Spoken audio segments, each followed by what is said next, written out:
There are a lot of rules that govern any story set in the zombie apocalypse. Rule number 1, kill everyone old enough to talk. Rule number 2, the next evil compound in the woods dictator has to be worse than the last one. Negan, former leader of the Saviors, fits that second trope perfectly, so let's explore some of his lesser known facts. Before we begin, don't forget to subscribe to CBR and ring that bell to join our notification squad so you never miss a video. Without further ado, here's everything you didn't know about Negan. I care about my people. The coach from hell. In the TV show, Negan has a dangerous but vague past. We learn that he was a youth mentor of sorts, helping to mold young men into stronger versions of themselves. But in the comics books, he started out as a high school gym coach before the apocalypse hit, mostly teaching games like billiards and ping pong. You know, the kinds of games where you can take a minute to quietly taunt your enemies with capricious, cruel dialogue from a few feet away. Gym class is bad enough when the coach isn't a wannabe murderer who becomes an actual one when zombies take over the planet. He also worked as a used car salesman. No surprise there either. Lucille here, she's gonna take your hand. The Bat's backstory. As the apocalypse hit, Negan was in a hospital keeping his wife Lucille company while she slowly succumbed to cancer. He wouldn't bring himself to put her down before she reanimated as a walker, so he got a young boy named Jeremy to do it for him. The kid would later get eaten by walkers while he and Negan made their way through a parking lot. We don't know exactly when in the comic books Negan created Lucille, his barbed wire baseball bat, but we know it appears in issue 100 when the Saviors ambush Rick's group, and we know it's named after his dead wife. Are you confused about who we are? Didn't exactly found the Saviors. Negan is known for being domineering and cunning, so it's no surprise he took over the Saviors rather than starting them from scratch. Granted, they weren't called the Saviors until he arrived, and guess who got there before Negan? Dwight, of course. Viewers of the show will know Dwight as the former Savior antagonist who switches sides after his wife frees Dale from Savior imprisonment. In the comics, he's the first to meet Negan and lets him join his group. Negan begins giving orders in his newfound family, becoming more authoritarian. Later, his group meets another group whose founder allows his all-male members to have their way with the women. When Negan kills their leader, he merges both groups and renames the new group the Saviors. You really want to see all these people die? Not so different from Rick. Showrunner Scott Dimple views Rick and Negan as two sides of the same coin. Both Negan and Rick can be brutal, almost illogically so. We get a glimpse of this as early as season 2, when he and the team kill those other survivors who approach them for information in that abandoned general store, or when Rick won't let anyone else into the prison back when the governor was the big baddie. The difference? Rick is at least trying to protect those he loves, however imperfectly. Negan loves no one, at least not anymore, and acts out cruelly for personal gain. I like killing people.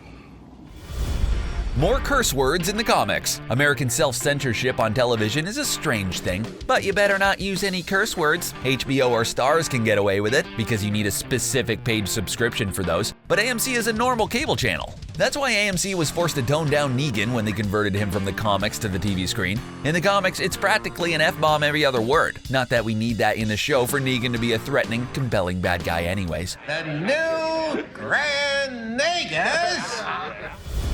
Not originally named Negan. Robert Kirkman, creator of the Walking Dead comic, originally had another name for Negan, Negus. Trouble is, there's already a well-known TV character called Negus, specifically the Negus, the leader of the Ferengi in the Star Trek spin-off Deep Space Nine. Played by Wallace Shawn of Princess Bride fame, inconceivable that Negus orchestrates the greedy, mercantile Ferengi business empire. Aside from being leaders and being selfish, the two couldn't be more different, and if you've seen the DS9 episode The Negus, you'll know the name Negus is played for laughs. In fact, every episode featuring Grand Negus Zek is funny. Just try saying Negus in a serious voice. Not possible. Negan has far more bite to it.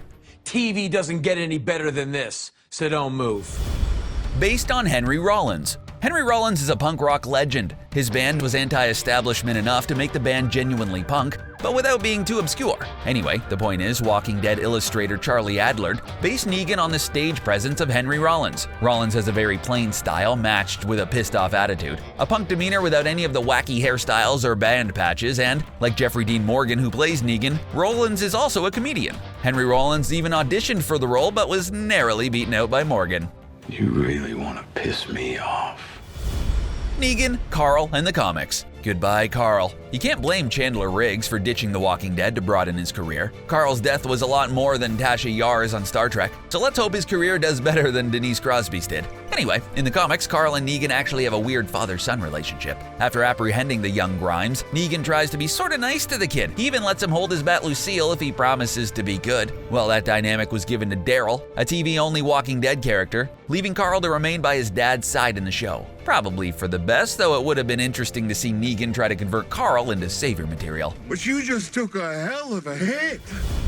Negan wasn't supposed to kill Glenn. Poor Glenn and poor Walking Dead fans for having to wait so long to figure out that it was Glenn Negan killed at the end of season 6. But hey, at least the show did a great job of making us hate Negan by eliminating a fan-favorite survivor. Except that's not how it was originally planned in the comics. Instead of Negan killing Glenn, it was supposed to be, you guessed it, Rick. Kirkman had planned for Glenn's death in issue 75. He imagined Rick having to choose between saving Glenn and saving Carl, but Kirkman decided he wasn't done with Glenn and had Negan kill him later. I want something in return for that.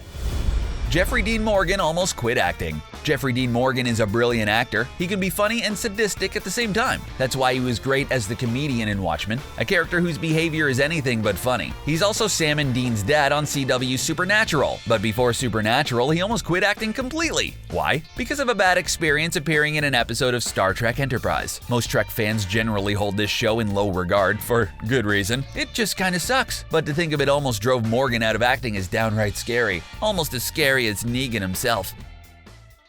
Come on up. A great strategist. Negan proves to be a complex character the more you get to know him, but most of the time his motivations seem brutally simple: kill some people and insult and degrade the rest to maintain dominance. It's a classic bully tactic and it doesn't take a lot of brains to pull it off, but Negan is also an effective war leader. He sends scouts ahead to blow Rick's ambush during a raid on Alexandria. During a prisoner exchange with Rick, he kills the prisoner and sends her in as a reanimated walker, using the confusion to orchestrate an attack. Shane, the governor, and denizens of Terminus, none of these villains were as smart as Negan. But it is the last little piece of her that I got left. A moral code. One of the overarching themes of The Walking Dead is the breakdown between good and bad. In a world full of zombies and few social structures, if any, so-called heroes are compelled to do monstrous things, or they feel compelled in the moment only to regret it later. Oh, hi Carol. Negan is a part of that moral confusion, and the biggest example of his opposition to taking advantage of women. He enslaves people and attacks other communities, but he's a rare post-apocalyptic leader in that he believes it would be wrong and punishes it severely. And that is why I am here. Feudalism 2.0. The rise of Negan and the Saviors mostly happens off-screen. By the time the Saviors ambush Rick for the first time, Negan's already established as a brutal leader. The Saviors have semi-autonomous outposts all over the region, which bully the various communities that the Saviors dominate. This is very similar to European feudalism after the fall of the Roman Empire. All those barbarian kings set up their nobles in autonomous castles to push the peasants around for them. Because they didn't have the bureaucracy the Romans had to centralize control, kings let their nobles operate on their own. Negan's Saviors seem to rule in a similar way. I am sorry. I truly am. Highest kill count. As of the end of Season 8, Negan has the highest kill count of any character in The Walking Dead. The Walking Dead wiki fan page defines a kill as killing the living, killing a named walker, killing a character before reanimation, or causing a death. Taken as a whole, Negan is a clear winner with a whopping 227 deaths. That said, Daniel Salazar from the spin-off show Fear the Walking Dead has the highest direct kill count at 112. Small consolation to Negan's more indirect victims. Also, Salazar is sort of a good guy, which is a relative term in the Walking Dead universe, and unlike Salazar, Negan never puts his victims down quickly with a gun. Can I talk to you for a minute, dear wife? Left The Good Wife for The Walking Dead. Or more accurately, The Good Wife left us just in time. It was a great detective show but ended in 2016 with its 7th season. It was during that season that Jeffrey Dean Morgan was hired to play Jason Krause, an hourly investigator who becomes a love interest to the show's main character, Alicia. But it was also during production that he heard he'd been offered the role of Negan. Had The Good Wife continued, he would have been faced with the wrenching choice of staying on a critically acclaimed police show or jumping to a critically not-so-loved audience favorite, The Walking Dead. For a role like Negan, it's all or nothing. There is no getting out of it now. Jeffrey Dean Morgan wants a Negan spin-off. Like most Walking Dead characters we meet after the first few seasons, Negan has a huge backstory both before and after the apocalypse hits. Like all fan favorites, people have been clamoring for some kind of Negan origin story, and Jeffrey Dean Morgan agrees. During an interview that was meant for the recent film Rampage, in which Morgan plays Agent Russell, a character with a similar demeanor to Negan, he said, "I would like to see Negan before the zombie apocalypse. I think that would help explain this character a great deal. We know that he had a wife before the apocalypse, so what was Negan like as a family man? Did he sell used cars that still worked? Maybe someday we'll know." Enid and Negan? Carl is dead. Long live Carl. In the comic books, Carl and Negan become close. After capturing Carl, Negan's good side emerges like some critically endangered burrowing ferret to strike up a connection with a young Mr. Grimes. But with Carl out of the way, could that relationship fall to Enid? Carl's almost love interest? Enid doesn't really fit the mold of any of the comic characters, and she seems to think Carl's whole MO is what got him killed, so there's a decent chance she'll avoid any situation Carl would find himself in, including getting captured by Negan. Do you want me to prove how serious? The bandit who would be king. It's easy to think of Negan as a leather jacket wearing version of barbarians like Attila the Hun, or like a bandit from some western, but he's more like Machiavelli's prince. He rules through fear, but he still enjoys the consent of the governed. He does provide stability, and only seems to murder those in his way. He feels like a bad guy, because some of the people in his way happen to be Rick and his team, the so-called good guys. Even if he gets pissed off at one of his followers for exterminating an entire community under savior control. People are a resource. In times of chaos, bandits eventually become kings, which is probably one of the reasons we don't like kings very much unless they're in a book or on TV. Oh my God. Are you gonna make me count? Negan torments Rick off camera too. In November 2016, Jeffrey Dean Morgan swung by the Howard Stern show to talk about his work on The Walking Dead. He admits, or gloats, that he loves messing with Andrew Lincoln, just as Negan loves messing with Rick. The two are method actors after all, and that means they work very hard to get into character to the point where they stay in character a lot of the time off screen. Since Lincoln is British, it's often Morgan's goal to get him to break his accent and character. He's gotten Lincoln to flip out at him on set, but he can't crack the fake accent, and with Lincoln leaving the show in season 9, he may never get his chance. So your dad had it that I died no matter what.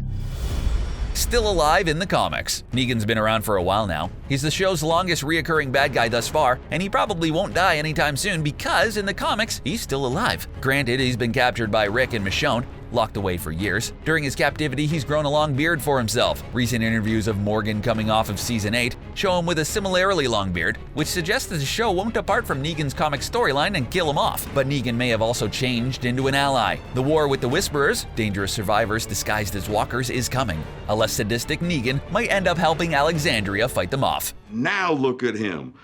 Bow! There you have it. What do you think about Negan? Do you love him or hate him? Are there any facts about Negan that we may have missed? Let us know in the comments section below, and don't forget to subscribe for more undead videos from CBR.